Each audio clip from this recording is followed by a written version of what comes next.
UML. Yo en la presentación, la materia les conté que iba a haber diferentes lenguajes que íbamos a usar, ¿no? Vamos a usar algunos lenguajes para programar y particularmente un lenguaje para poder diseñar o para poder mostrar las soluciones orientadas a objetos en un nivel de diseño.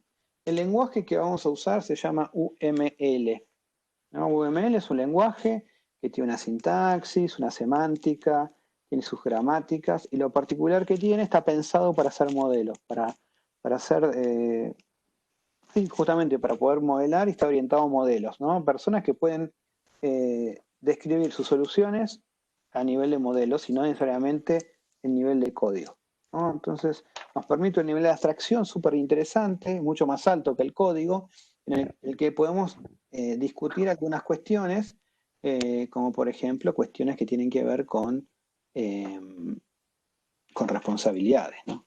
Germán, vi que estabas hablando, pero no sé si no te llegué a escuchar. Decime.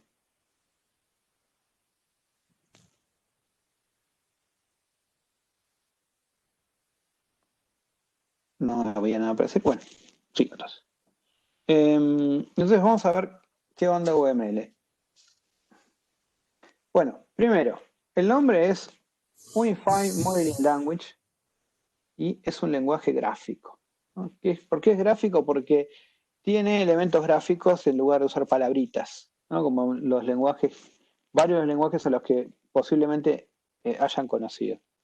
Y que lo que nos lo va a permitir es escribir, como yo les dije, diseños de soluciones orientadas a objetos. Para eso lo vamos a usar nosotros.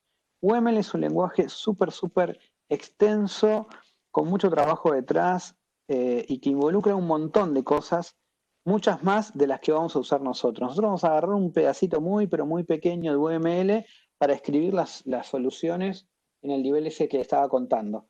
Sin embargo, aunque sea poquita la parte que usemos, es importante que la usemos bien. ¿Qué es lo que tiene? En vez de palabras, tiene conjunto de elementos gráficos y de símbolos. Y lo que tiene es que tiene reglas sintácticas muy definidas y semánticas, ¿no? Es un lenguaje en sí, no porque no tenga palabras, no, o no porque no tenga solo palabras, no se compile, por ejemplo.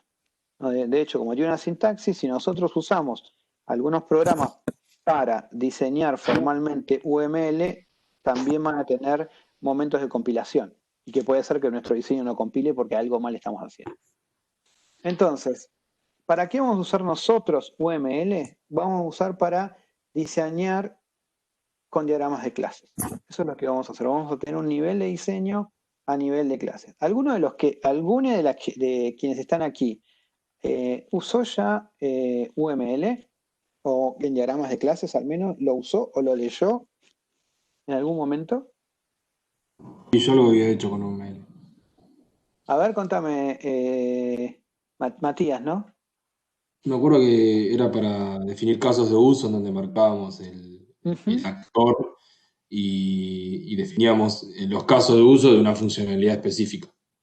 ¿Y en qué contexto en qué contexto describiste casos de uso con UML? Tuve una materia, yo vengo de otra facultad y tuve una materia que Ajá, también empezaba con un pedacito de UML. está No me bien. acuerdo el nombre de la Bueno, materia ni de casualidad. no te preocupes. Bueno, una de las cosas que tiene para describir UML es para casos de uso, ¿no? Es un tipo de diagramas. Lo que tiene UML son un montón de tipos de diagramas, ¿no? Eh, eh, Debe tener un nombre eso. Pero hay uno de los diagramas que es para casos de uso, otro para interacción de objetos, otro que es para diagrama de clases, otro diagrama de secuencia. Se pueden definir máquinas de estado también. Bueno, tiene un montón, una familia bastante grande. De nuevo, les digo, nosotros nos vamos a centrar solamente en lo que tiene que ver con diagramar clases. ¿Alguien usó diagrama de clases UML?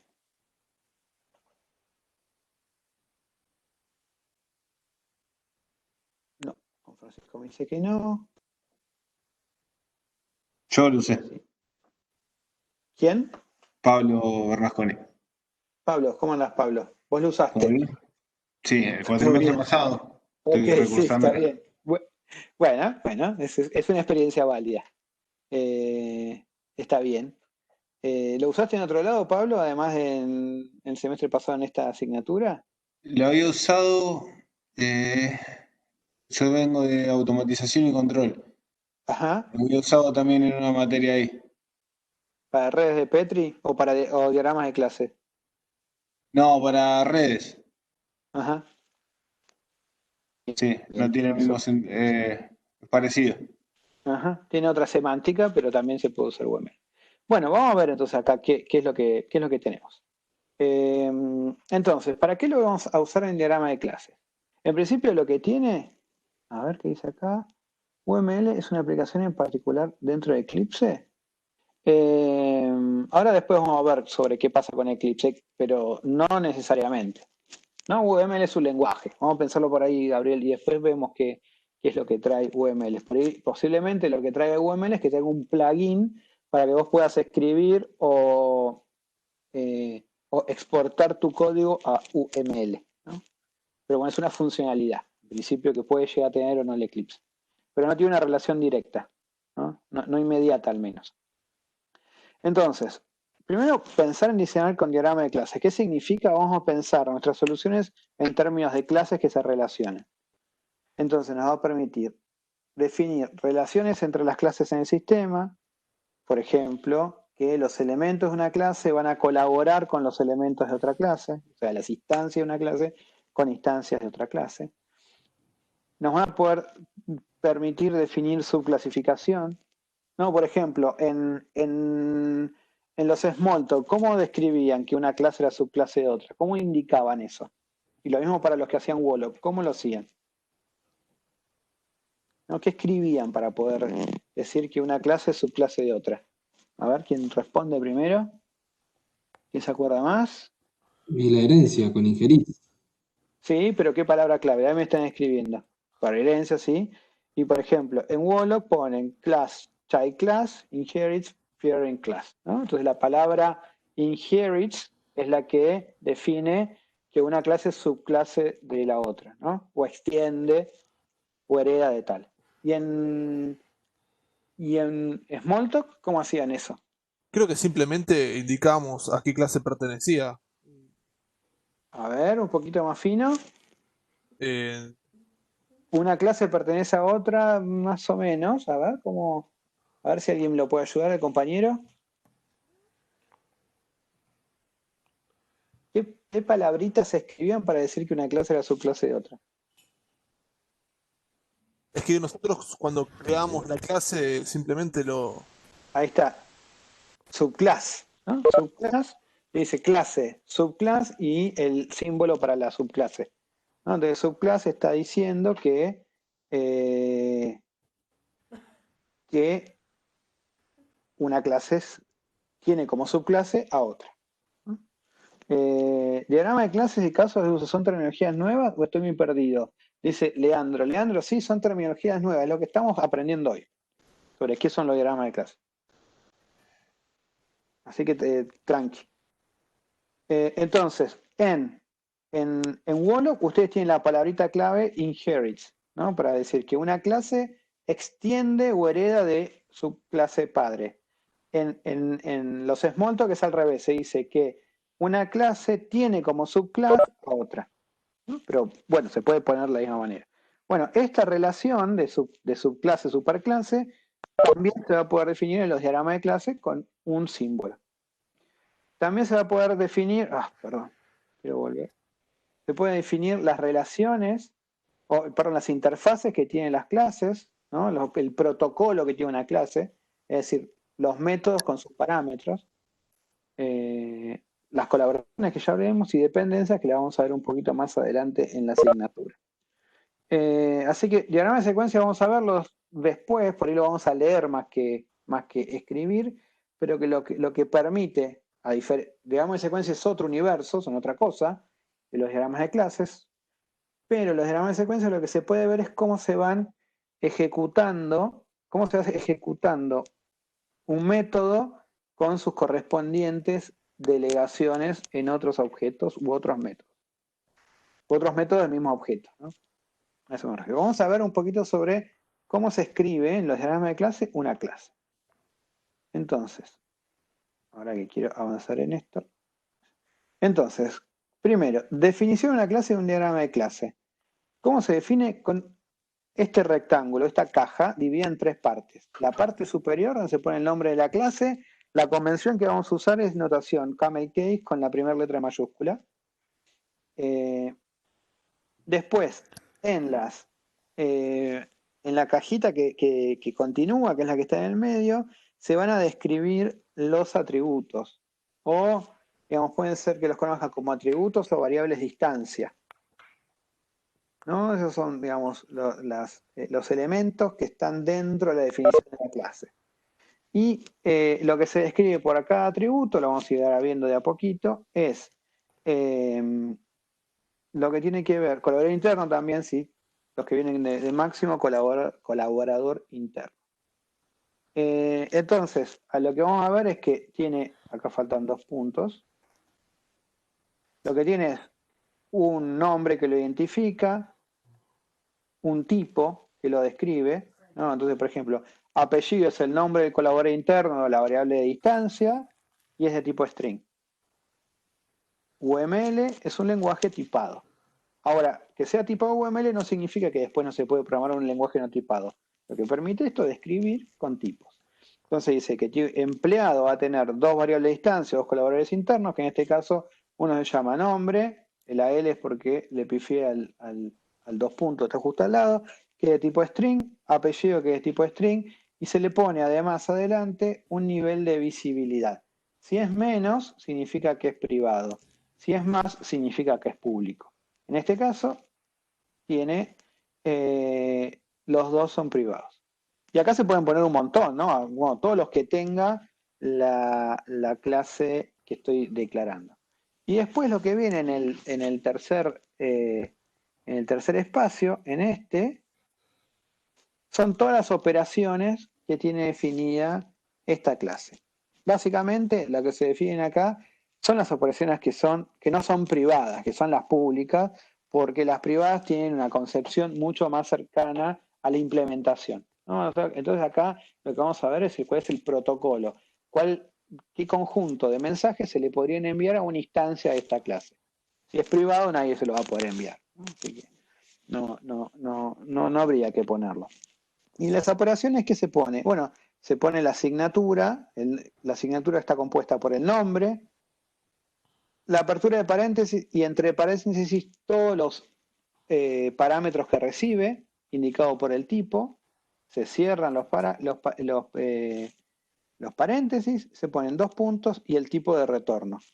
Cuando el tipo de retorno es conocido, se pone el tipo. Cuando el tipo de retorno no es conocido, lo que se pone es 2 puntos void, que representa, no retorna nada específico, le voy a escribir así. O a veces, para no escribir tantos 2 puntos void, no se pone nada, ¿no? De la misma manera que para los atributos, para esta parte, los slots también se llama, se le indica con algún símbolo el nivel de visibilidad. Por ahora vamos a manejar 2. Menos para los privados, como siempre, y más para los públicos. Esos van a ser todos nuestros niveles de visibilidad que va a haber en nuestros diagramas de clase, al menos por una semana. Después vamos a sumar alguno más. Pero creo que Diego, te hago una consulta. Sí. Cuando hablas de privado es que no tiene ni getter ni setter, sería, ¿no? ¿Estos atributos? No. Claro, el nombre, por ejemplo, no tendría ni un getter ni un setter, lo que serían Walloc, por ejemplo.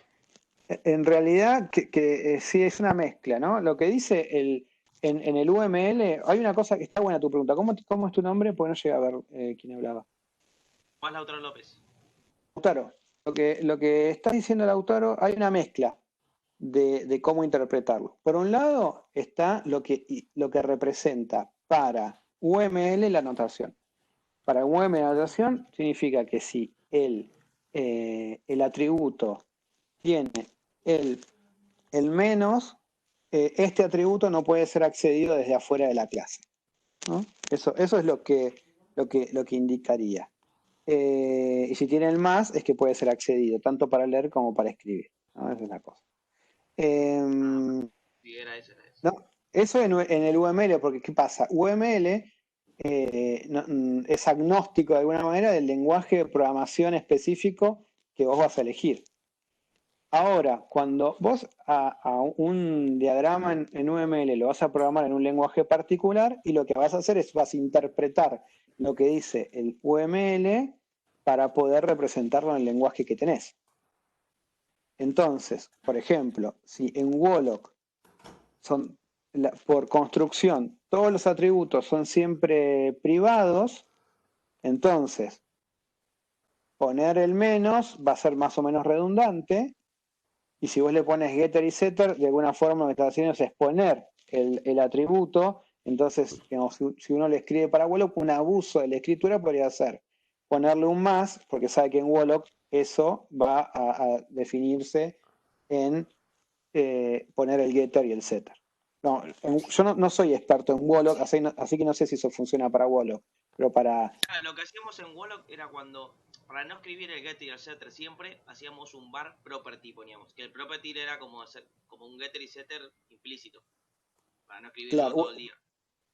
bueno, está bien. No sé si se llega a ser lo mismo que decir que la variable es pública, ¿no? Porque bueno, que la variable sea pública significa que yo puedo hacer instancia, punto, variable, y le modifico desde afuera del objeto, y le modifico el valor, la referencia. En Smalltalk, por ejemplo, las variables son todas privadas. Nadie puede acceder a la variable excepto el objeto que la contiene. Entonces, todos los atributos siempre son privados. Pero si yo pongo getter y setter, de alguna manera lo estoy haciendo público. A ver, repetí porque justo te pisé. La Que Lisa. sí, también en Wollock son privados, solamente si lo querías modificar es, cuando vos pones el property es como que haces un setter, y lo modificás con el Quería setter, aclarar algo del no el property. punto variable. Ok, a ver, Lisa, ¿qué tienes para aclarar? Quería aclarar que el property lo que hace es autogenerar un getter y setter a esa propiedad. Ok, eso es una forma rápida, programática de que tenga un getter y un setter. No es que hace la propiedad pública. Claro. Ok. Bien, gracias por la aclaración. ¿No? Entonces, bueno, el property lo que termina haciendo es eso. Es hacer que vos no escribas el getter y el setter, pero funcionaría como que lo escribís.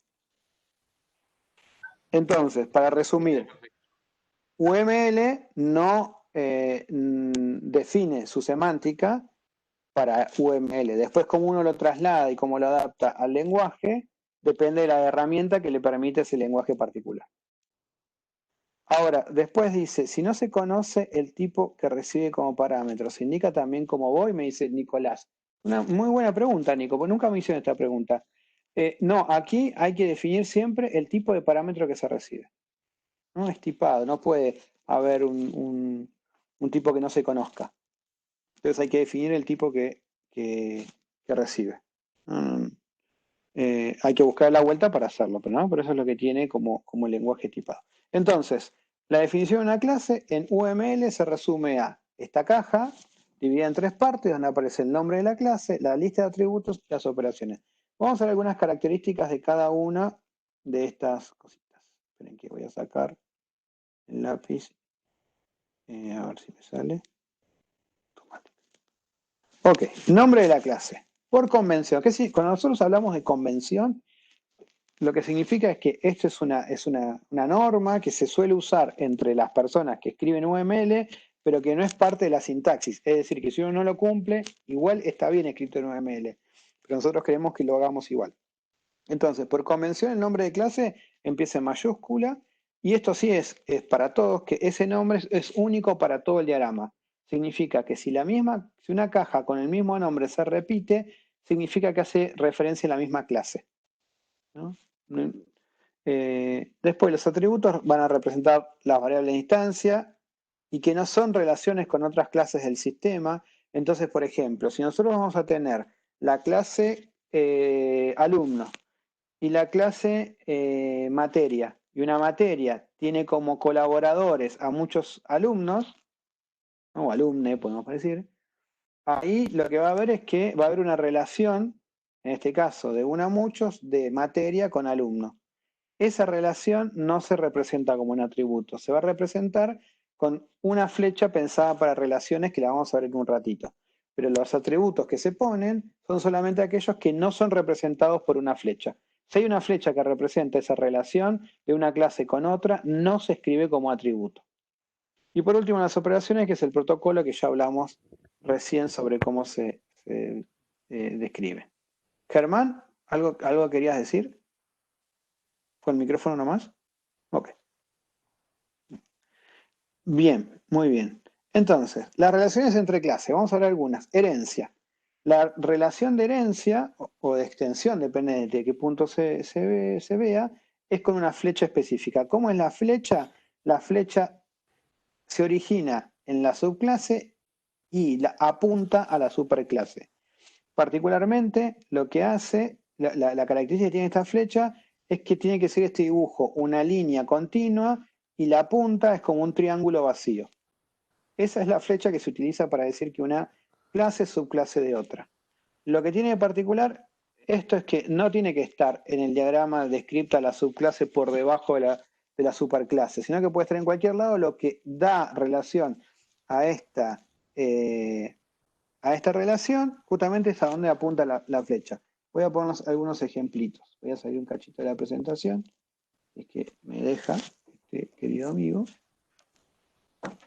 A ver, quiero salir. Fin de la presentación. Ok, y voy a ir a ver a... Esto será el TP que me estaban preguntando. Acá, bueno, voy a borrar... no necesariamente tienen sentido estas clases, pero acá ven, ¿no? Una clase persona que tiene dos subclases, estudiante y profesor. ¿Por qué estudiante y profesor en este caso son dos subclases? Porque la flecha de su clasificación sale de estudiante a persona y de profesor a persona. Si yo, profesor, lo muevo a cualquier otro lado, la flecha sigue apuntando a persona. Profesor está arriba de persona, pero la semántica, el significado de esta relación sigue siendo el mismo.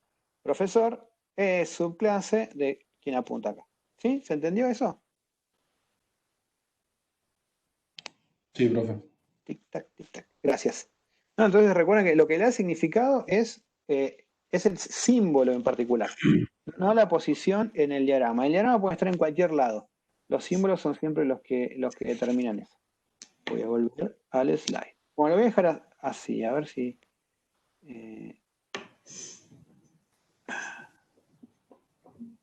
Entonces, bueno, lo voy a agrandar porque la verdad se ve muy pequeño. Después, relaciones entre clases. Otra relación que vamos a usar es la de las de asociaciones, la de colaboración, digamos.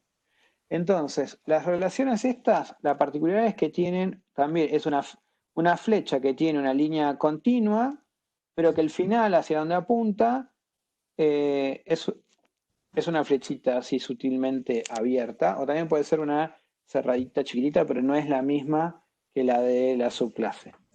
¿Qué hace esta asociación? Indica el rol de la relación, ¿no? Por ejemplo, emisor. En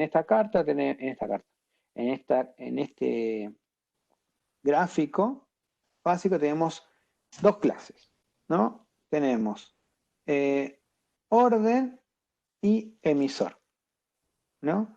Entonces, a ver, si yo les pregunto a ustedes, ¿qué mensajes podría enviarle a una instancia de orden? ¿Qué me pueden decir? Según lo que se ve ahí, ¿no?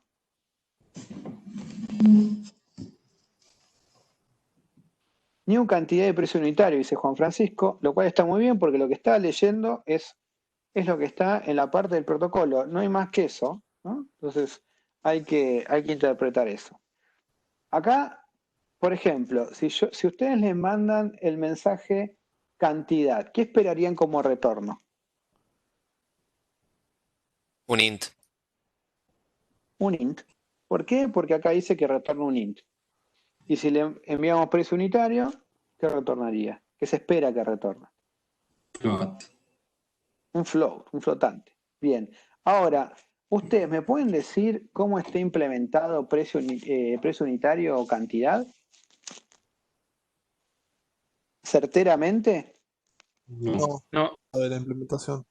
No, perfecto, no saben cómo está implementado. Después, de acuerdo a leer algunas cosas, uno podría interpretar, esto suena que es un getter, ¿no? Pero esta descripción, digamos, no llega al nivel de implementación. Ahora, lo que sí tiene es que tiene cierta comunicación, porque los nombres comunican también, comunican mucho. Entonces, cantidad, más allá que uno no puede darse cuenta cómo está implementado, lo que espera es que de una orden retorne la cantidad de elementos. No sabemos bien qué son, pero la cantidad de elementos. Y el precio unitario, bueno, el valor que cuesta cada uno de los elementos que estaría en esa orden, ¿no? Entonces, por eso es muy importante elegir los nombres. Ahora, acá, para emisor podría pasar lo mismo, ¿no? Tenemos nombre, apellido y quit, serían mensajes que entendería una instancia de emisor, ¿no? Entonces, y también lo que se espera es que la clase emisor implemente un método para el nombre que retorne un string, un método apellido que no reciba parámetro y retorne un string, un método quit que no reciba parámetro y retorne un string. ¿No? Todo eso está diciendo aquí. Ahora, la relación esta que está aquí tiene varias cosas. Una, bueno, que relaciona orden con emisor. Por otro lado, indica el rol. Básicamente lo que está diciendo es que el rol aquí es emisor. Es para el rol en este caso, acá hay una pequeña trampa, pero debería estar más cerca de orden, es qué significa para orden esta relación. O qué significa la instancia que puede tener la variable emisor para una orden. Lo que significa es un rol, va a tomar el rol de ser emisor. Que se llama igual que la otra clase es simplemente una coincidencia o una decisión de la persona que diseñó, pero no tiene que haber ninguna relación específica. Este nombre es libre y está definido por el diseñador. Otra cosa que tiene esto es navegabilidad, es la dirección de la flecha. En este caso la flecha va de orden a emisor. Y básicamente lo que está diciendo es que si yo estoy en una instancia de orden, voy a poder navegar a la instancia de emisor. Entonces, ¿cómo se puede hacer eso en un lenguaje de programación? Y básicamente lo que va a decir que cuando lo traslades al lenguaje específico, en la mayoría de los lenguajes que conocemos nosotros, orden va a tener una variable de instancia que se va a llamar emisor y que lo que va a contener es una instancia de emisor, de la clase emisor. Yo voy a poder navegar de aquí a acá. Ahora, emisor no tiene, la clase emisor no aparece una flecha que tenga navegabilidad, o sea, que apunte o que salga de emisor y apunte a orden. Entonces, orden no es navegable desde emisor. ¿Qué significa esto? Que si yo estoy en una instancia de emisor, no puedo conocer la orden en la cual emisor es colaborador de esa orden. ¿Sí? ¿Hasta acá me siguen? Sí, sí. Ok. No, entonces fíjense que la flecha dice un montón de cosas. Todo esto sin programar, ¿no? Por supuesto que en un principio ustedes van a tener que empezar a ver cierta analogía, pero va a llegar un momento en el que ustedes pueden describir todo esto sin tener que programar en el lenguaje específico final, ¿no? Otra cosa que tiene cardinalidad. Por ejemplo, muchos o uno. Básicamente la cardinalidad que se diferencian es si son uno o muchos. Por supuesto que se puede hacer cardinalidades específicas, ¿no? Por ejemplo, que tenga solo 3, o que vaya de 1 a 3 porque el máximo son 3 elementos. Pero, digamos, la gran diferencia entre un elemento y varios, es decir, si yo lo que voy a tener va a ser una variable que va a ser una variable directamente que toma una instancia, o va a ser una colección, ¿no? Un objeto múltiple. La forma de identificarlo es con el 1 para decir que es un solo elemento, si no se pone es un único elemento, y con el asterisco para decir que son muchos. Acá Ariel me pregunta, entonces, ahora le podés pedir el emisor, ¿no? Digamos, donde pedir es muy entre comillas, lo que sí podemos saber es que si estoy dentro de la instancia de orden, yo puedo conocer el emisor. En la relación se puede aclarar, pero uno puede asumir que son privadas, pero sí se aclara, se define, al igual que en las propiedades. Acá no está puesto, pero debería poder ir. Ahí creo que le respondí. Ariel, ¿te respondí a tu pregunta? Y Juan Francisco, ¿te respondí a tu pregunta? Juan Francisco y Aretales. Muy bien. Y esto como se lee, porque está la flecha, se lee una orden, posee solamente un emisor. Y así se puede ir complejizando. Vamos a ver ejemplos donde haya más de estas, ¿no? Entonces, vamos a chusmear un poquito esto. Tenemos acá una orden,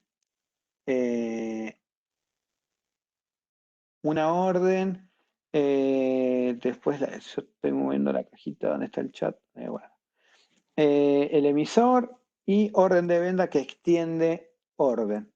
Bueno, acá por ejemplo, algo que puede estar o no es, esta flecha es la de su clasificación y aquí aparece, esperen que pongo esto, aparece el extends, que es opcional, ¿no? Es como refuerza la relación, pero si no está, se sabe que es la relación de extender, ¿no? Entonces, a ver, la pregunta es, entre orden y orden de venta, ¿quién es la superclase y quién sería la subclase? ¿O quién sería la clase más general y quién la clase más específica? Superclase es Orden orden, es puede la ser. superclase. Orden es la superclase. Orden es la superclase y orden de venta es la subclase. Orden es la superclase y orden de venta. Todas las formas que lo dijeron están muy bien, ¿no? Perfecto. ¿Por qué? ¿Porque está abajo? No, porque la flecha sale de orden de venta y apunta a orden. Espectacular. Acá van a empezar a aparecer unas cositas que todavía no explicamos, pero van a estar. Entonces, ¿qué tiene? Orden tiene una cantidad que es de tipo int. Entonces, espera que tiene una variable instancia tipo int. Tiene un precio, que es float, y un fecha de ingreso, que es una fecha. Ahora, acá, a ver, un emisor puede tener muchas órdenes. Acá está. Entonces, acá hay una relación de orden a emisor. Acá está la otra flechita que les decía que era compatible con la relación. Lo que está diciendo es que la navegabilidad es de orden a emisor y está diciendo que una orden posee solo un emisor. Es decir, una instancia de orden va a tener solamente una instancia de emisor en su variable emisor. Ahora, ¿qué significa esto que está acá? Y acá me dice, ¿un emisor puede tener muchas órdenes? No necesariamente, no dice eso exactamente. Lo que quiere decir es que una misma instancia de emisor puede estar relacionada con varias instancias de orden. Pero no es que, como no puede navegarlo, no las tiene directamente. Entonces lo que va a hacer es que puede haber, supongamos que los circulitos son instancias, ¿no?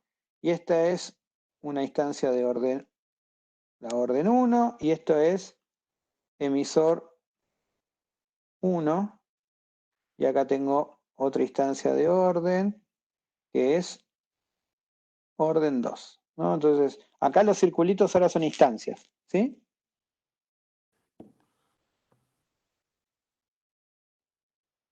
Bueno, Luciano, sí, no tiene nada que ver por ahora, pero hay unas cosas que son parecidas. ¿Sí? Entonces, tenemos dos instancias, supongamos que tenemos dos instancias, o sea, acá estoy usando este pedacito del gráfico como pizarrón, no puede ser UML. Entonces, tenemos dos instancias de orden. Y esta instancia de orden tiene como colaborador a este emisor. Desde esta instancia se puede saber esta instancia, porque acá decía que navegaba. Ahora, otro orden puede tener el mismo emisor. Entonces, esta instancia de emisor pertenece a dos instancias, a varias, en este caso a dos, de orden. ¿Ahí se entiende un poquito más?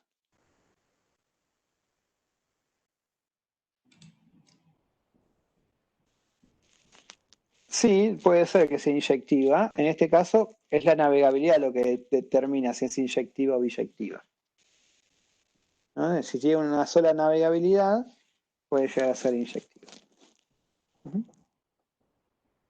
Que en varias instancias de orden puede aparecer la misma. Puede aparecer la misma instancia de emisor. Sí, claro. No sé lo que está diciendo. Muy bien. Ahora, ¿qué otra cosa más podemos sacar de acá? Bueno, acá aparece una cosa nueva que yo no se las mostré. Que fíjense que new está subrayado, ¿no? ¿Qué les parece que puede indicar que new está subrayado para los que no lo saben, ¿no? Para los que lo saben, la tienen más que clara. ¿Qué, digamos, más allá de lo que contamos, ¿qué representaría el método new ahí más allá? ¿Qué sería el new para orden? Que hablamos al principio de la clase. Es un método que sirve ¿para qué? Como constructor, ¿no? O sea, constructor, el que nos da la instancia, para instanciar, perfecto, muy bien todos. Ahora, por lo general, estos métodos que permiten dar una instancia, uno los hace interactuando con la clase. Entonces están en el espacio, en el alcance de nivel de clase, no en nivel de instancia. Los otros sí son de instancia. Entonces, subrayar lo que significa, o el significado que le da. Disculpame Sí, que hiciera una Lisa. pregunta anteriormente. A Acá de ver. Julián Trejo, que quedó atrás. ¿El orden tendría un colaborador interno llamado emisor? ¿O cómo se asocia al emisor? Gracias, Lisa. Julián, orden tendría un colaborador interno que se llama emisor en minúscula. Porque el nombre del rol, que es este, está escrito así. ¿No? Pero eso es a nivel de... Sí, sería un colaborador interno. Después, cómo lo implementas en tu lenguaje, ya es cuestión del lenguaje, pero es un colaborador interno de orden. O variable instancia para los que no conocen el léxico del colaborador interno. Gracias, Lisa, y perdón, Julián, por haberte pasado por alto. Entonces, estábamos acá. Hablábamos que estos eran constructores o métodos para poder instanciar. Como por lo general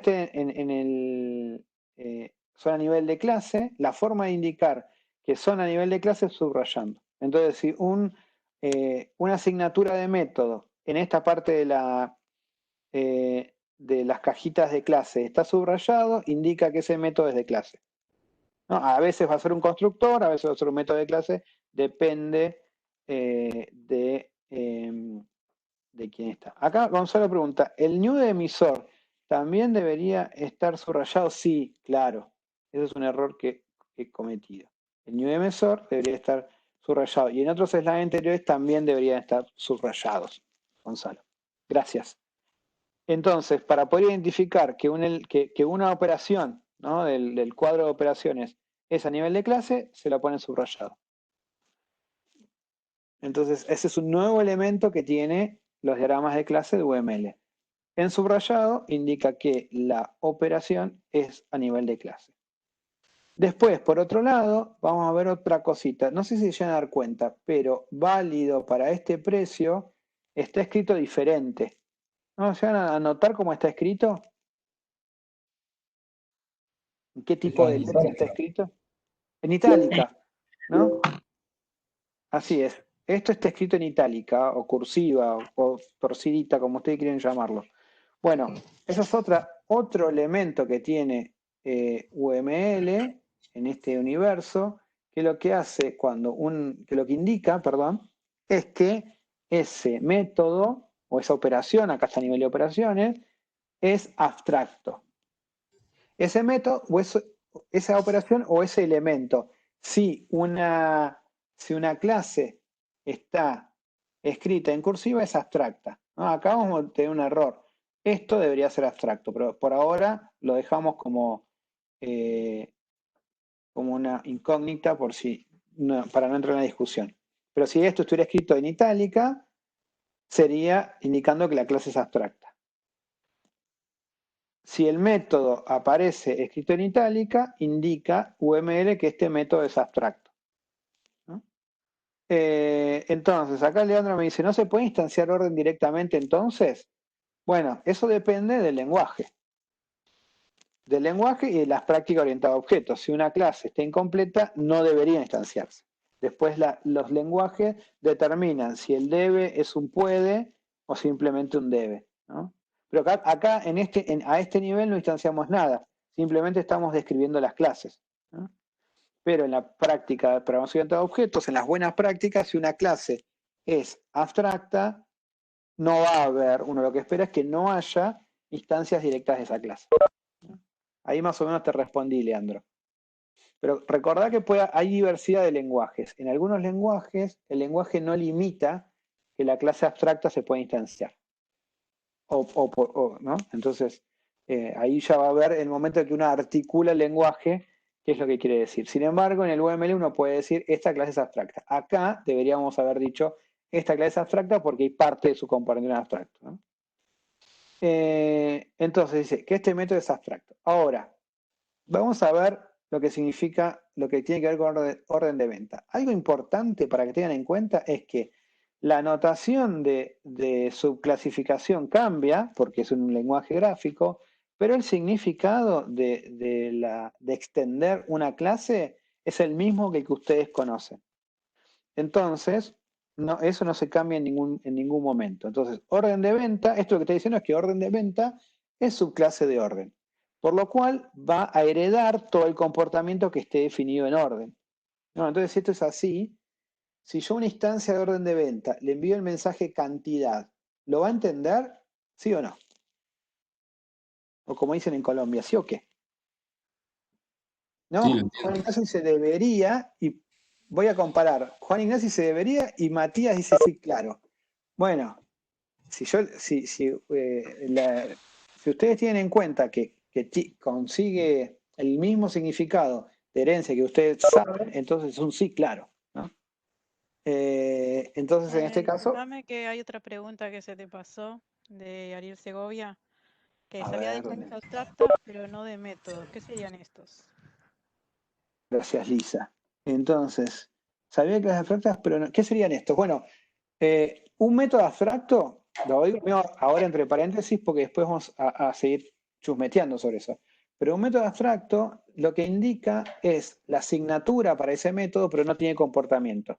Básicamente, el comportamiento de un método abstracto es un error, o en algunos lenguajes dicen, tenés que fijarte cómo está implementado en la subclase. ¿Para qué sirve definir un método abstracto? Para definir el protocolo básico que tiene una jerarquía, ¿no? Nombrar el protocolo de la jerarquía para que uno, conociendo la clase de arriba, digamos, la jerarquía, ya pueda saber qué mensajes se entienden en todas las subclases. En los Smalltalk, por ejemplo, se pone subclass responsibility para indicar eso. En otros se pone la palabra clave abstract y así siguiendo. Entonces me dice, a ver, Juan Ignacio dice, sería como un subclass responsibility, subclass responsibility sería la forma de implementar un método abstracto en un Smalltalk, por ejemplo. O sea que está implementado en las subclases. Lo que dice Juan Ignacio es que se espera que las subclases lo implementen. Eso es lo que no necesariamente va a estar implementado. Dice, yo espero que las subclases tengan una implementación concreta. Si la clase tiene método abstracto, sí, eso sería una buena regla. Entonces la clase es abstracta, sí. Bien, seguimos. Entonces ahora vuelvo a esto, a orden de venta. Si una instancia de orden de venta le envío el mensaje cantidad, ¿lo entiende? Sí, ¿no? Lo entiende. Si le envío precio unitario también, bueno, va a entender todas las cosas que hay.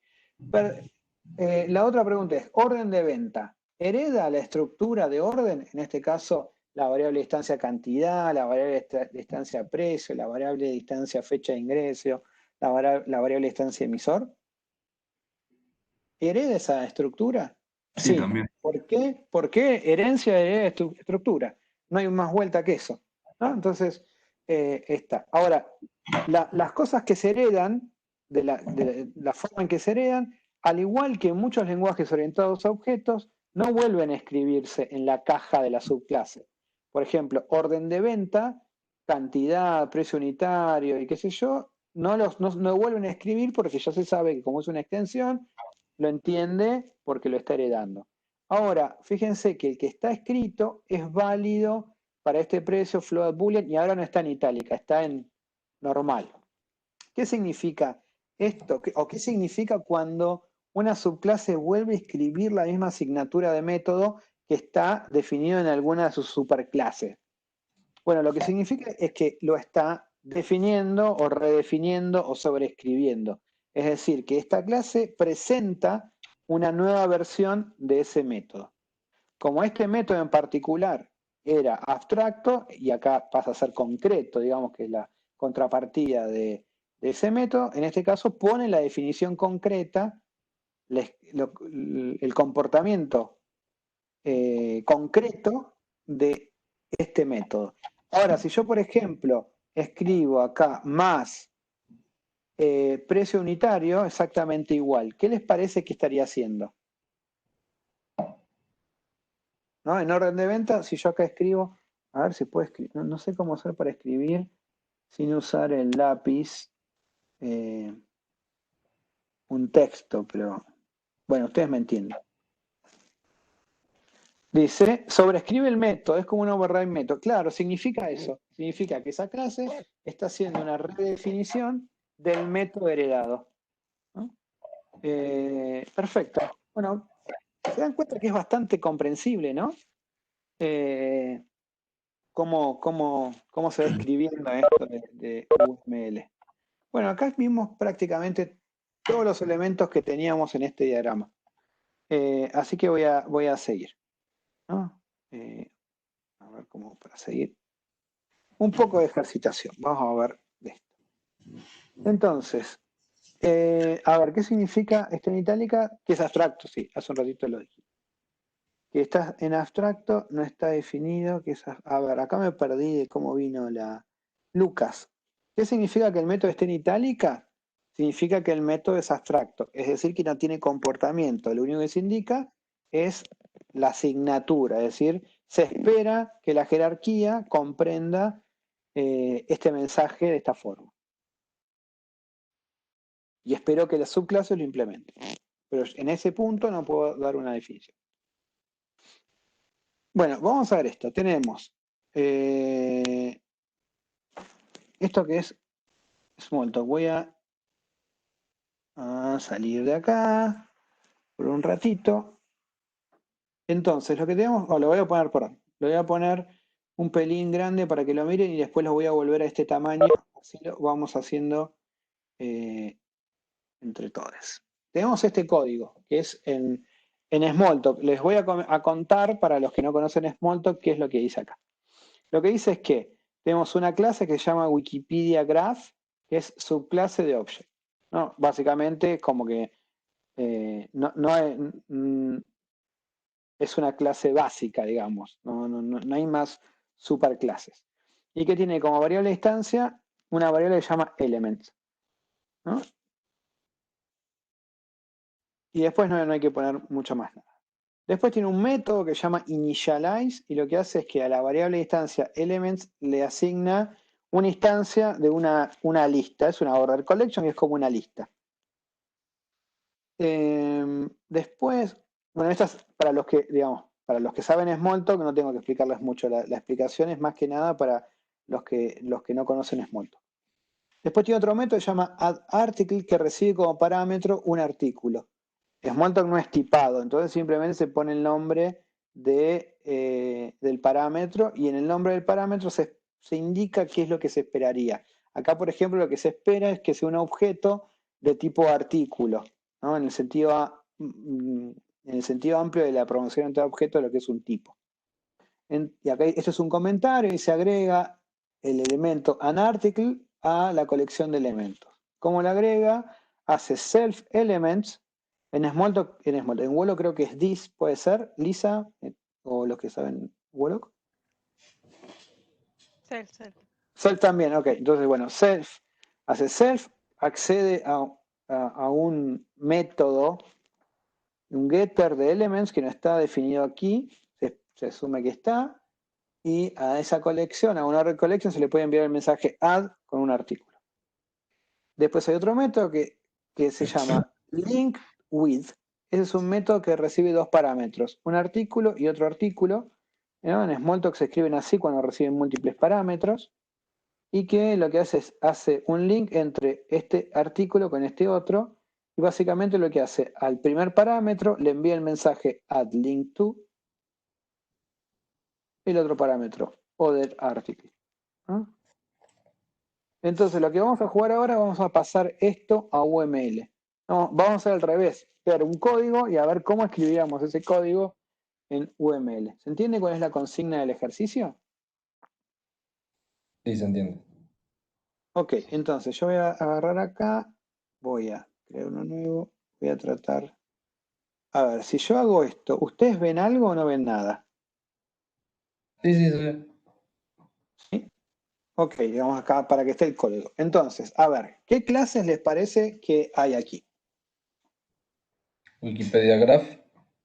Ok, Wikipedia Graph. Entonces yo acá estoy usando, lo que estoy usando es una herramienta en internet que se llama diagrams.net, que uno la asocia con Google Drive y que antes se llamaba Draw.io.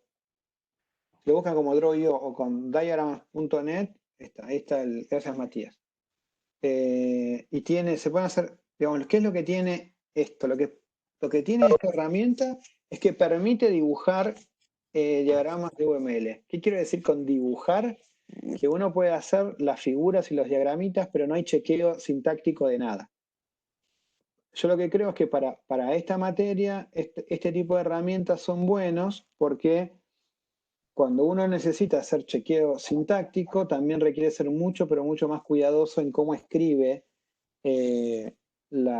cómo declara cada uno de los elementos. Entonces acá simplemente se escriben y tiene la separación en los dibujitos. Cuando uno usa una herramienta más formal para escribir UML, si no tiene la sintaxis bien, no compila y no puede avanzar. Entonces por ahí le queda no entiende bien por qué no está compilando y es porque le falta declarar un atributo o un elemento específico de un atributo y ahí ya se le terminó el diagrama. Entonces con esto para nosotros alcanza. Entonces voy a usar justo es no quería quería uno que tenga los tres cositas. Entonces me dijeron que hay una que es Wikipedia Graph. Ok, y la otra, ¿cuál me dijeron? Que lo había escrito, pero a ver dónde está el chat. A ver, si pongo el chat, no veo nada yo. Artículo, ¿no? Dice Fernando. Artículo, ¿por qué? Porque uno puede pensar que entendiendo Smalltalk, si dice an article está definiendo un tipo y sería un tipo que hay. Me parece que está bien esa lógica, así que voy a poner article. Ahí me preguntan, object, ¿tendría que ponerlo? No, no es necesario, porque estamos en el universo de los objetos y entonces las clases, las cajitas de las clases que no tienen una flecha de superclase, se asume que es object la superclase. ¿Sí? ¿Te respondí, Juan? ¿Juan Francisco? Perfecto, perfecto. Me encanta que hagan preguntas, me pone contento eso. Así que sigan, está buenísimo. Entonces, tenemos Wikipedia Graph y Arti. Vamos con Wikipedia Graph. Entonces, hay que ponerle las variables. ¿Qué variables de distancia se pueden detectar que tiene Wikipedia Graph? Elements. ¿No? Elements seguro, porque está puesta ahí. Entonces, Elements, voy a poner que es privada, con el menos, y tengo que definir el tipo. Ahora, acá, olvídense del lenguaje, ¿no? ¿Qué tipo de elemento, de qué tipo es Elements? Una lista. Es una lista, ¿no? Una colección. Una Una colección, colección. una lista. Ahí dice que es una order collection, ¿no? Entonces, bueno, mirando el lenguaje. Entonces, tenemos que poder representar eso. Entonces, uno, si pone order collection, no estaría mal, ¿no? Es order collection. No, así uno lo podría definir. Igual todavía no terminamos, recién estamos arrancando, ¿no? Ahora, order collection es específica de Smalltalk o de la familia Smalltalk. Puede ser que en otro lenguaje en este order collection. Pero como estamos haciendo ingeniería inversa en este caso, que es del código al diagrama, podría estar bien. Vamos a ir avanzando porque esto no termina aquí. Ahora, es una colección de elementos. ¿No? Es una lista de elementos. Ahora, ¿qué elementos tendría? ¿O qué objetos, qué tipo de objetos tendría la colección Elements? Por lo que vemos en Artículos. artículos, ¿no? Perfecto, van todos respondiendo súper bien. Entonces, de alguna forma lo que estamos viendo es que una Wikipedia Graph se relaciona o colabora con muchos artículos. ¿Sí? Porque si Element tiene artículos y Element de Wikipedia Graph, entonces Wikipedia Graph va a tener una relación de colaboración con múltiples artículos. Entonces, las colaboraciones, las relaciones, ¿cómo decíamos que las representábamos? ¿Con un atributo o con una flecha? Con una flecha negra nomás. con una flecha. Entonces, lo que hay que hacer es sacarla de acá y pasarla a una flecha. Entonces, déjenme que primero tengo que buscar cuál es la flecha. Vamos a usar esta relación. Entonces, aquí voy a enchufarlo a este y voy a enchufarlo a este. Esa enchufadita es porque si yo muevo, no se me siguen conectadas, ¿no? Entonces, esto lo voy a sacar de aquí porque las relaciones no van acá. Voy a dejar ese porque en este particular, si yo borro eso, se me borra todo este sector en la herramienta esta Draw.io. Y acá entonces sería Elements, y en este punto tendría... esperen que ahora aquí tengo esto. Tendría muchos... No se ve nada. Muchos artículos. No entendí por qué sacaste Elements de lo que sería...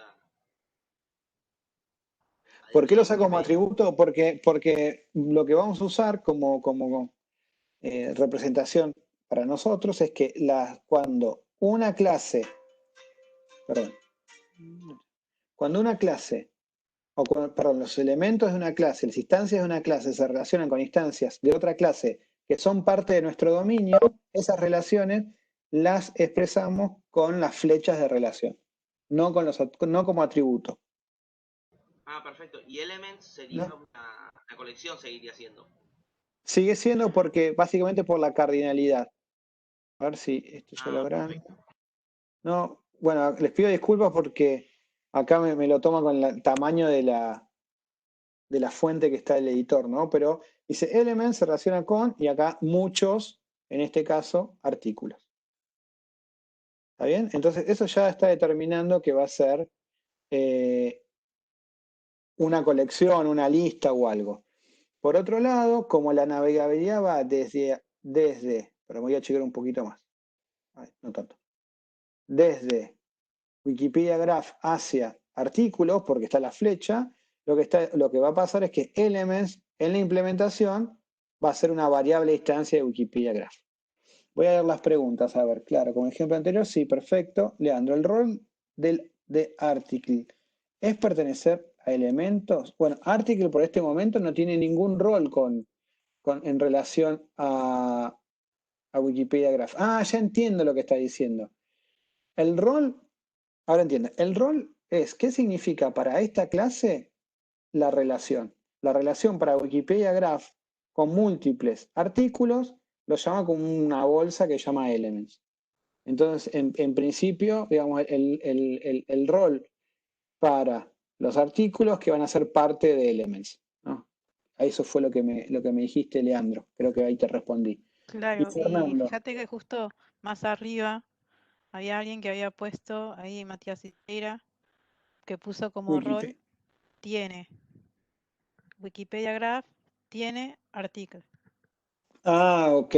Bueno, digamos, los roles lo que identifican es para qué sirve, digamos, para qué sirven los objetos con los que se relaciona un objeto particular, ¿no? Por ejemplo, vamos a ver un ejemplo que donde tiene más sentido los roles. Si yo tengo una clase, a ver, porque el ejemplo no es muy políticamente correcto. Estoy buscando otro.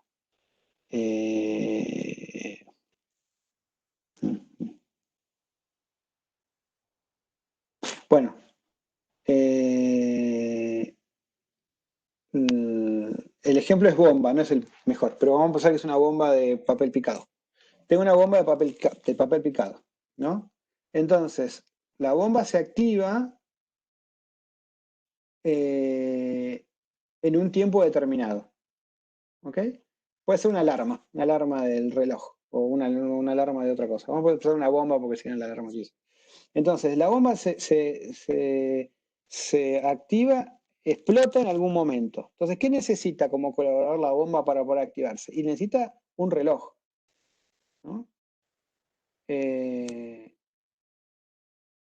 Un reloj que haga la cuenta regresiva o algo por el estilo.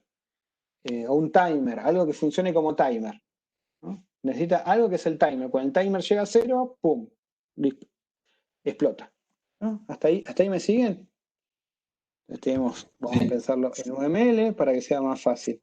Tenemos acá una bomba y esto lo que necesita de algún lado es, vamos a poner una flecha de estas relaciones.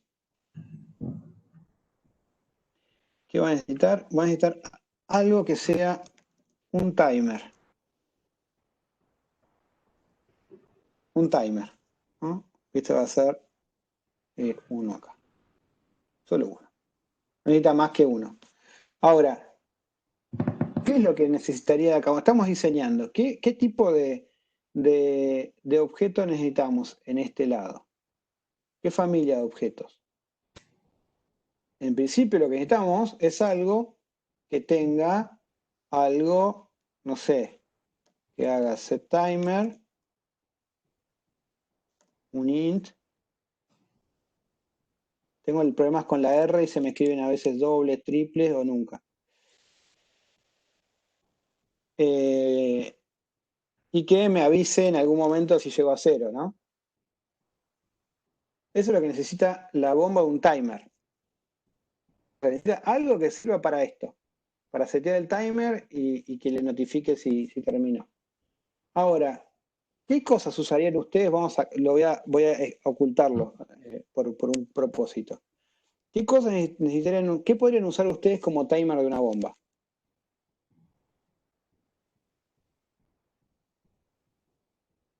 Una bomba de juguete. Un reloj, ¿qué más? Un cronómetro. Bien. Sí, un contador. ¿Un perdón? Un contador, algo que me lleve la cuenta. Un contador. O sea, un temporizador. En definitiva, cualquier cosa que funcione como timer, ¿no? Entonces, fíjense que el nombre del rol está identificando qué es lo que espera el objeto que lo contiene de su colaborador. El rol identifica qué es lo que espera o para qué le sirve el colaborador al objeto que tiene. Entonces ese nombre es súper importante. Si nosotros ponemos como nombre del rol tiene, ese nombre de rol no identifica el propósito de ese colaborador. Entonces hay una diferencia en lo que tiene que ver con el significado que tiene que ver en el diseño, que aparece en el diseño de las relaciones de colaboración entre los objetos. Entonces, de nuevo, el rol que define una clase para un colaborador es lo que esperan las instancias de esa clase que lleve a cabo ese colaborador, ¿no? Que se comporte como el rol. Lo que espera es que bomba en esta variable tenga algo que se comporte como un timer.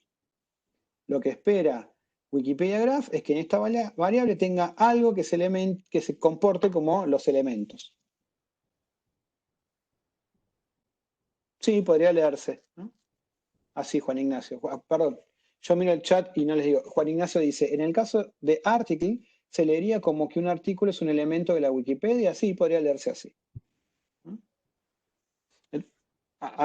Todo esto venía sobre lo que significan los roles a la pregunta, comentario que había hecho más atrás Matías, ¿no? Que dice Wikipedia Graph tiene article. O en este caso, eso no sería correcto la forma de expresarlo, sino que hay que pensar en los roles. Y los roles es qué es lo que espera en términos de comportamiento un objeto de su colaborador, ¿no? Esa sería como la definición más cercana a lo que tenemos hasta ahora. ¿Ahí quedó más claro lo que tiene que ver con los roles? Digamos, acá hay dos cosas. Hay una que es relacionada a UML sobre qué significan los elementos y cómo se usan, y por otro lado las decisiones de programación y de diseño sobre qué nombres elegir, ¿no? La cardinal puede ser muchos a muchos también. Sí, claro que sí. Ahora vamos a chusmear algo. Entonces, tenemos que voy a sacar el ejemplo de bomba porque me pone un poco nervioso que haya algo de una bomba, pero no se me ocurrió algo mejor.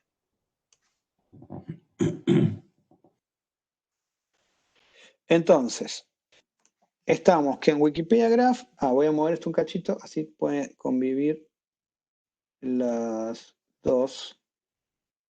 Wikipedia Graph tiene Artículos, vamos a achicarlo. Voy a sacar esto. Tiene artículos porque vimos que elements es esto y son varios, ¿no? En principio esto la verdad no lo sabemos, lo podemos sacar, no sabemos si cada artículo está solamente en una instancia de Wikipedia Graph, pero sí sabemos esto, ¿no? Bueno, esto por supuesto son cosas que pone la plantilla, después las editamos. ¿Qué otra cosa más podemos completar en Wikipedia Graph? ¿Qué métodos tiene?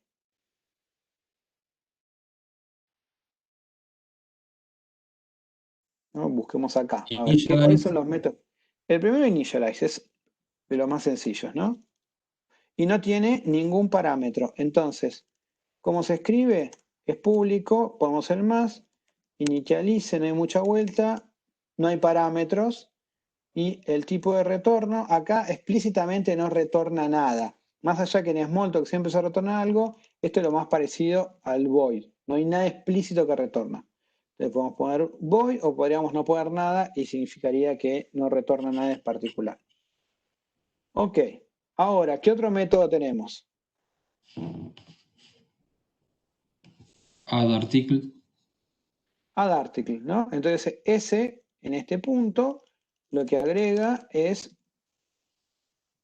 Hasta acá venimos fácil porque se escriben iguales. Article. Y este lo que recibe es un artículo. Como definimos que hay un tipo artículo, podemos hacer esto, que es article, el parámetro, o podemos hacer la versión un poquito más larga, que es poner el nombre de una variable, lo que querramos, yo puse la misma, 2 puntos, y dice que la variable es de tipo artículo, ¿no? También es viable. Bueno, lo que hace es que esto sea más largo, ¿no? Yo por lo general les digo que alcanza con que lo escriban así, pero por ahí en los libros lo ven que se pueden poner de esas maneras. ¿Esto retorna algo? Bueno, en principio no retorna nada, nada específico, así que queda en eso. Ahora, viene otra parte más difícil, que es el último método que está definido acá, que dice que link an article with other article. ¿Cómo hacemos para escribir eso en una forma en la que primero va el nombre y después van los parámetros? Bueno, vamos por los parámetros. Los parámetros básicamente son 2 artículos. Entonces puede ser así, article, article. Article. Ahí vi que me escribieron, esperen que vea el chat. A ver qué me pusieron. Chat. Acá me dicen, initialize, vuelvo primero. Dice Tomás, initialize, ¿no tendría que estar subrayado?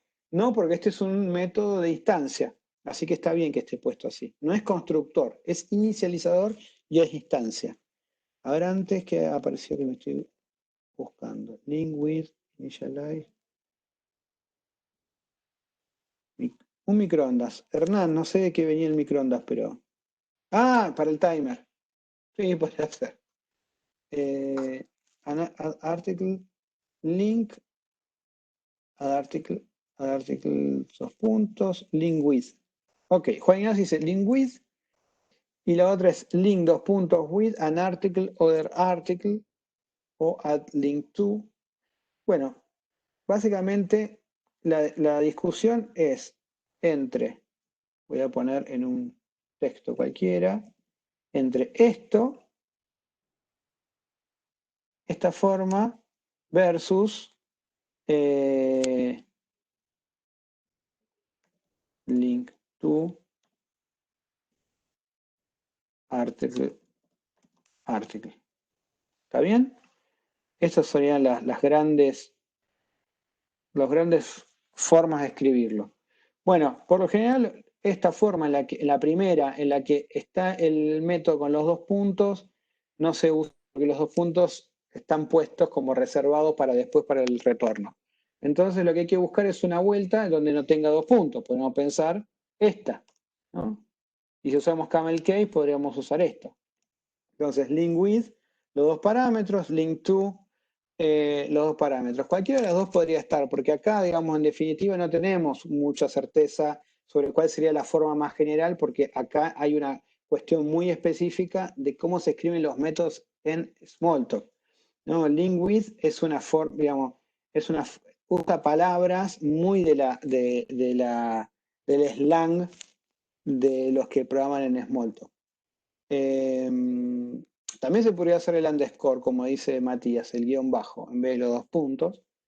En el mundo más del C, digamos, porque esto viene con una escritura más del lenguaje C, que se trasladó después a Java y cosas por el estilo, esta o esta, bueno, cualquiera de las dos podría estar, ¿no? Link to o link with podría ser.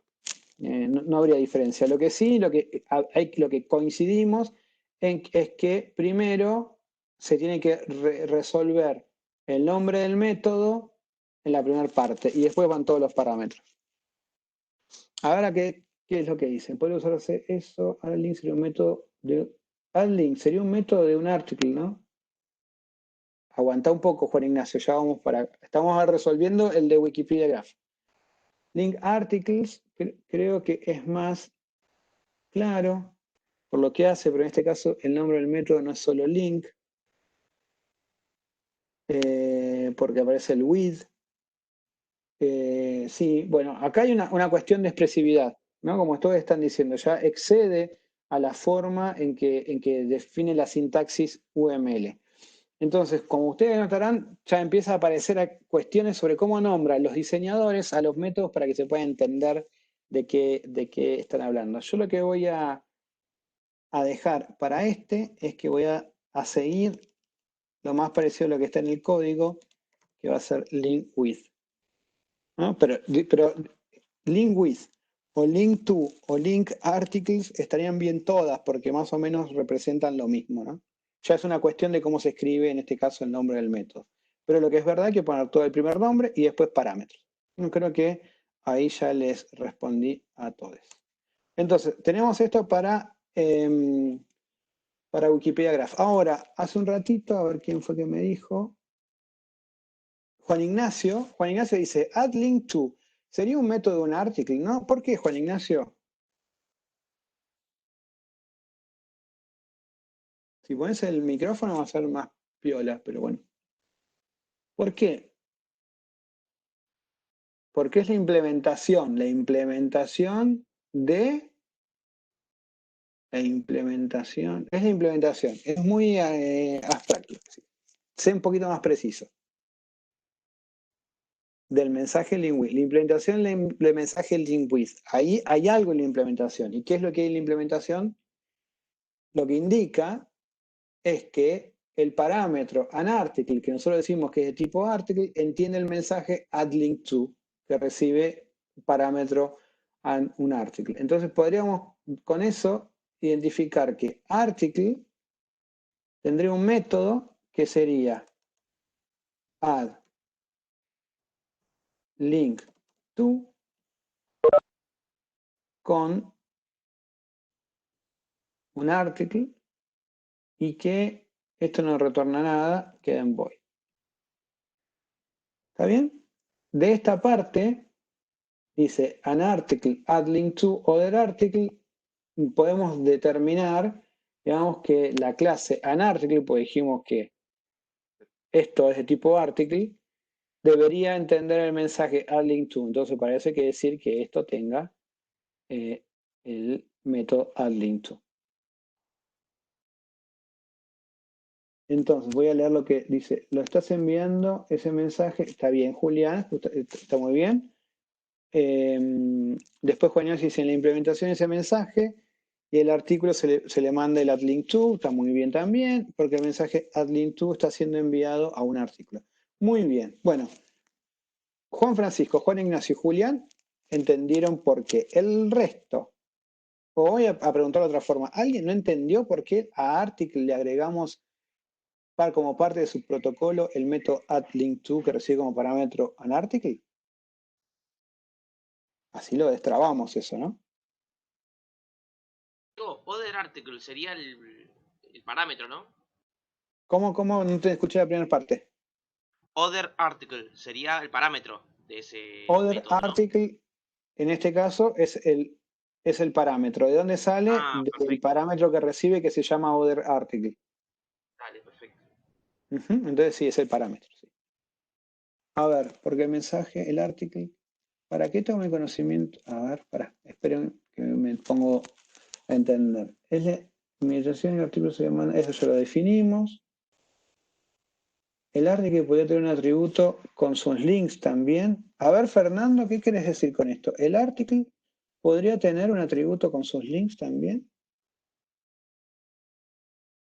Ah, ya entiendo, porque lo que dice Fernando es, se pone a pensar, ¿y cómo estaría implementado este addLink2?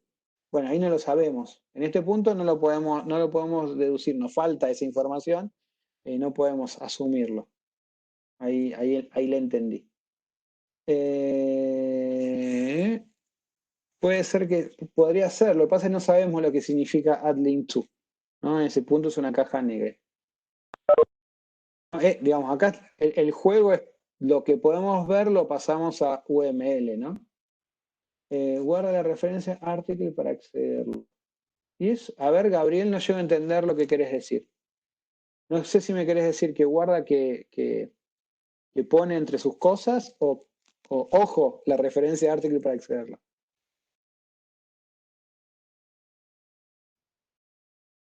A ver, Gabriel Ángel, ¿qué nos querés decir?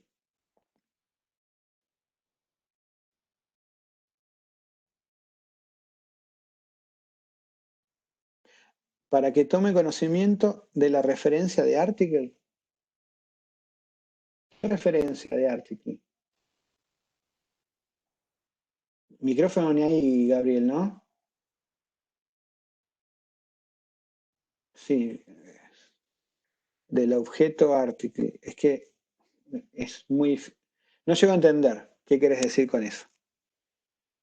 ¿Para que tome quién? ¿De qué referencia? ¿Cuál es el objeto? Son todos objetos. Tenemos el objeto Wikipedia page. Debe tener que ver con la... Para guardar... ¿Cómo? Porque ustedes están imaginando que un artículo tiene la relación. Para agregar el link con otro artículo, la guarda el artículo de alguna forma, ¿no? Bueno, eso no lo sabemos. Podría ser así o podría ser otra forma. No, podría ser delegar otro objeto. Un objeto que se encargue de guardar los links. Che, agregamos un link con este. Y no está en article. ¿No? Es justamente no sabemos.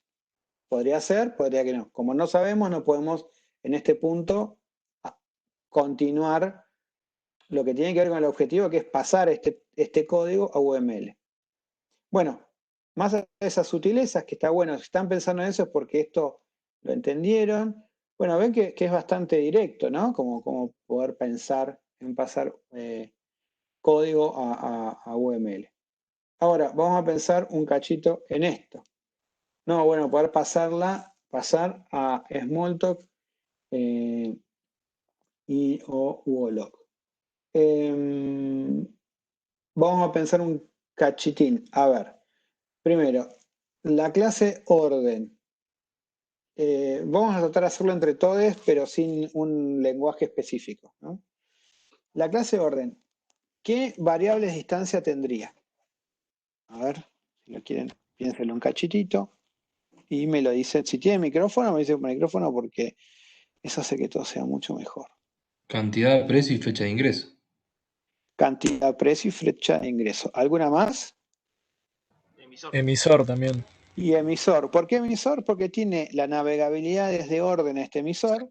Entonces, emisor va a ser una variable distancia de orden. En cualquiera de los dos lenguajes, ¿no? Tanto en Wollock como en Smalltalk. No se tendrían esas. Ahora, ninguno de los dos lenguajes son tipados, ¿verdad? Wollock no es tipado, ¿o sí?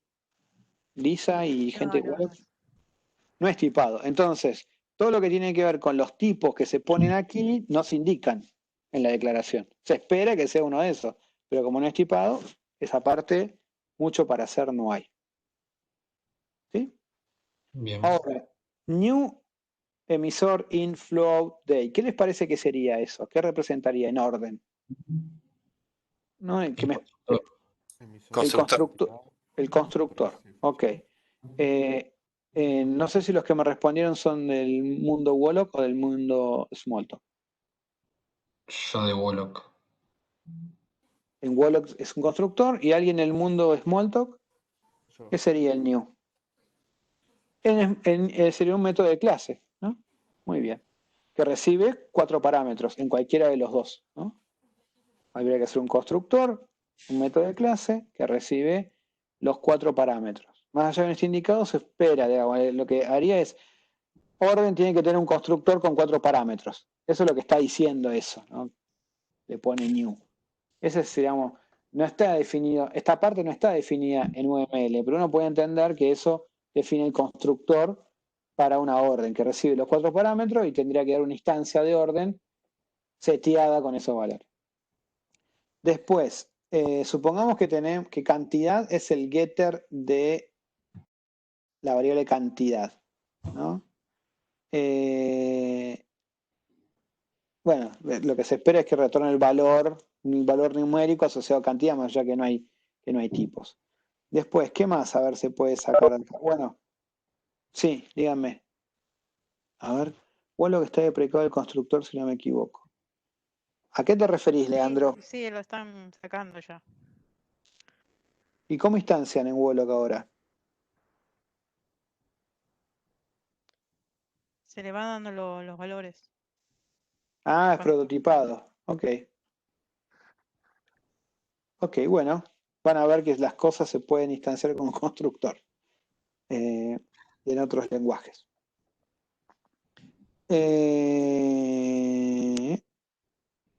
A ver, Leandro, me interesa tu reflexión. Decís, con no asignarle un valor a las variables, ¿alcanza o alcanza? No sé si una pregunta o una afirmación. ¿Qué querés decir con eso?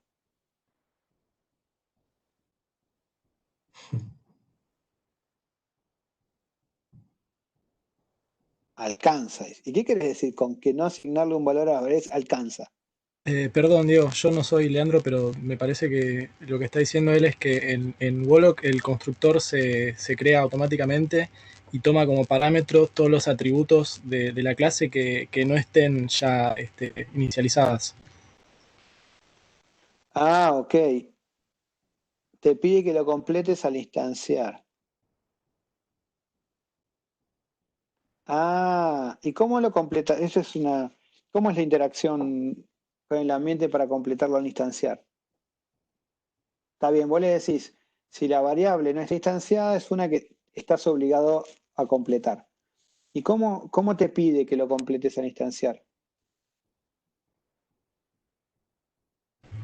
El constructor sería el new, nombre de la clase, y ahí va tomando los parámetros con, no sé, el nombre del atributo igual y el valor que quieras pasar por parámetro. Esa sería la sintaxis. Esa sería la sintaxis del constructor, pero ¿eso está deprecado o no? Ahí me perdí. Lo que está deprecado es declarar explícitamente el constructor en la clase, o sea, el constructor se crea solo. Ah, está bien. No, vos no escribís el constructor. Después con la instancia, de acuerdo a cómo declararon las variables, es que funciona el constructor. Claro. Perfecto. Está bien. Entonces, si en Wollock está el constructor deprecado, lo que podríamos decir para este caso es que uno debería poner en la implementación de orden en Wollock las variables emisor, emisor, cantidad, precio y fecha de ingreso en un valor no definido para que después tengas la obligación de definirlo. ¿Está bien? Eso sería la alternativa. Perfecto, gracias a todos por las aclaraciones. Muy bien. Y después, bueno, lo otro que nos queda es cómo programar qué orden de venta sea subclase de orden, pero eso ya lo definimos en el mismo ejemplo antes, ¿no? En Smalltalk que había que poner orden, subclass, orden de venta, y en Wollock orden de venta, inherits, orden, ¿no? Así que eso ya lo retenemos. Bueno, fíjense que es bastante fácil de interpretar. Después hay que ver lo que es interesante es ver cómo se programa esto en el lenguaje, ¿no? Digamos que cada uno de ustedes pudo hacer esa transformación, ¿no? Esto explica tal cosa. Bueno, en el lenguaje que yo conozco, las herramientas que tengo para describirlo son estas, que por ahí son diferentes a otro lenguaje, pero representa lo mismo. Ah, genial. No, esa es la idea. Esa es la idea. Así que, muy bien, gente. Genial. Entonces, tenemos como conclusiones. Antes de las conclusiones, ¿alguna preguntilla hasta aquí? Una pregunta.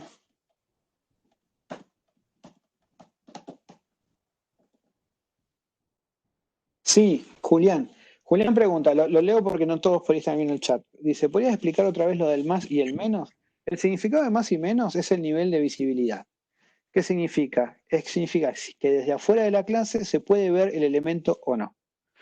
Si está menos, significa que es privado. ¿Qué significa que un elemento, una característica, en este caso un atributo, una operación, sea privada? Es que solamente pueden verse desde dentro de la declaración de la clase.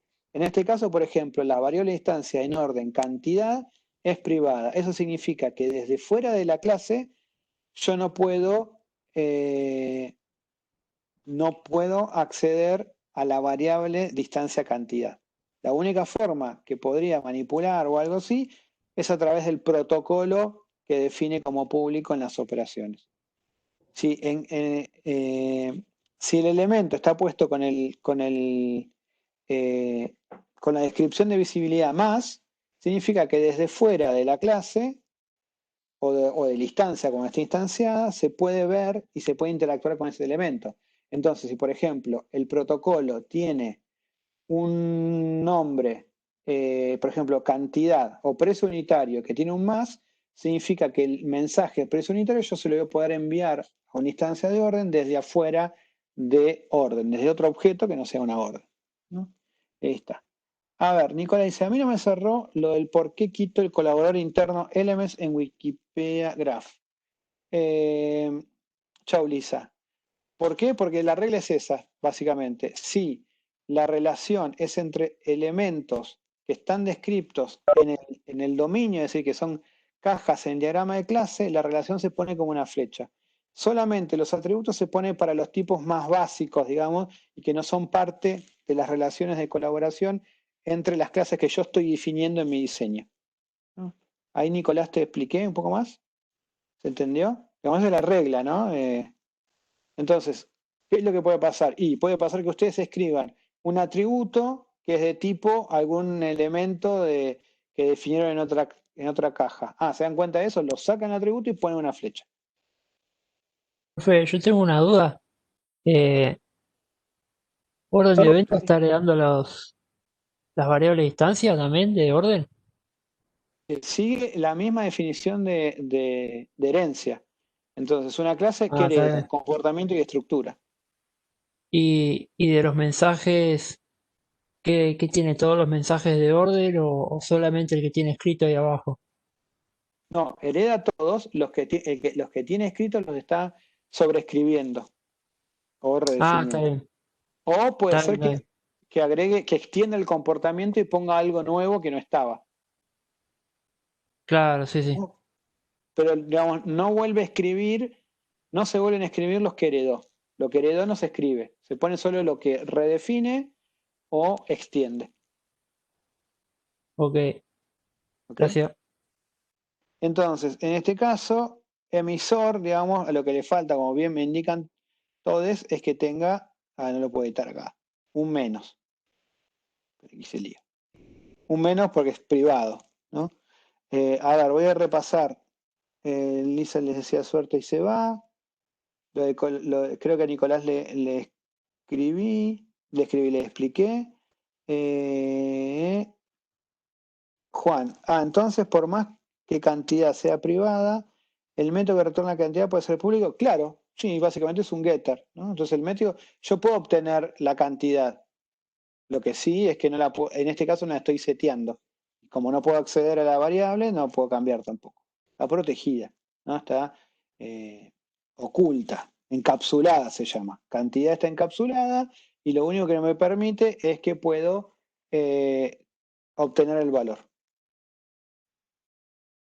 Julián me pregunta, si tenés un setter en cantidad, o sea, sumándole al getter el setter, cantidad, ¿pasaría a ser pública? Bueno, en realidad no, en forma indirecta pasaría a que tenga los mismos problemas y beneficios de que sea una variable pública, porque básicamente lo que expones es que se puede escribir y se pueda leer, ¿no? Entonces,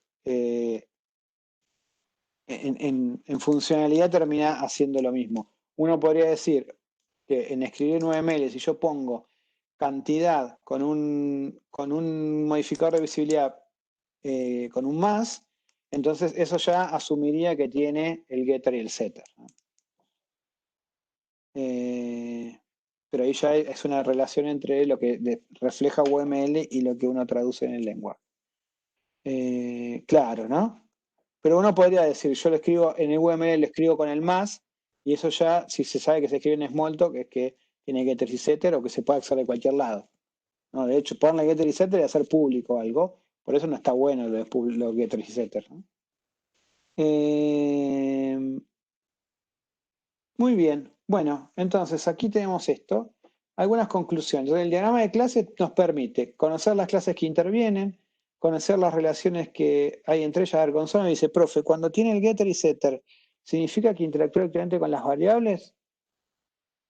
Por lo que no se crearían. A ver, cuando tiene getter y setter, ¿significa que interactúa directamente con las variables? Por lo que no. No. Puede ser que, digamos, se refiere a que tiene el método getter y el método setter implementado. Depende del lenguaje, ¿no? Pero lo que está diciendo es que tenés una forma de acceder y una forma de escribir. Nosotros vamos a llamar a getter y setter cuando explícitamente escribís el método getter y el método setter. Entonces, ahí el length. No, bueno, no sé qué querés decir con el length en la lista de Java, pero me parece que no es público el length.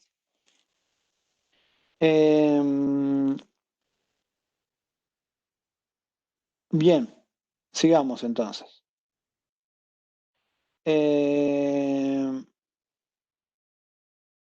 Entonces, bueno, con relación a los getter y setter, que son los accessors, es la forma de llamar a los getters y setters, tienen el ejercicio de la entrada en calor, donde tienen que leer del libro de Ken Beck sobre getters y setters, sobre qué implica tener getters y setters, ¿no? Cómo manejar eso. Así que ahí tienen que ir derechito. Entonces, ¿qué nos permite eso? ¿Qué conclusión podemos sacar de lo que vimos del diagrama de clases? Nos permite conocer las clases que intervienen, las relaciones, el protocolo, las variables de distancia y las colecciones o listas, los multiobjetos, identificar clases abstractas, métodos abstractos, métodos redefinidos, redefiniciones de métodos, extensiones también, porque si no está, es una extensión. Lo que no nos permite conocer son los detalles de implementación y la secuencia de envío de mensajes. Eso no lo sabemos, ¿no? Porque como no vemos el código, en este punto no sabemos, y como no tenemos un diagrama para la secuencia de envío, tampoco, ¿no? Sin embargo, con todo esto que está aquí, es un montonazo para poder discutir nuestras soluciones antes de poder escribir el código. Así que es buenísimo. ¿Qué es lo que vamos a hacer ya la semana que viene y en general? Uno lo que hace es empieza a discutir una solución orientada a objetos a este nivel, diagrama de clases, con las relaciones, los protocolos, las responsabilidades, y va iterando un poquito en el código para ver qué cosas le faltan y vuelve a este nivel, y así va pasando una y otra vez hasta ir refinando cómo detectar las clases que hay, las responsabilidades que tienen, las colaboraciones, los protocolos y además cómo se articula eso en el código específico. Eso es un proceso iterativo, es decir, que se repite una y otra vez, y se va chequeando y se va refinando, ¿no? Entonces es un proceso largo esto, que lo vamos a ir transitando en los ejercicios de la asignatura.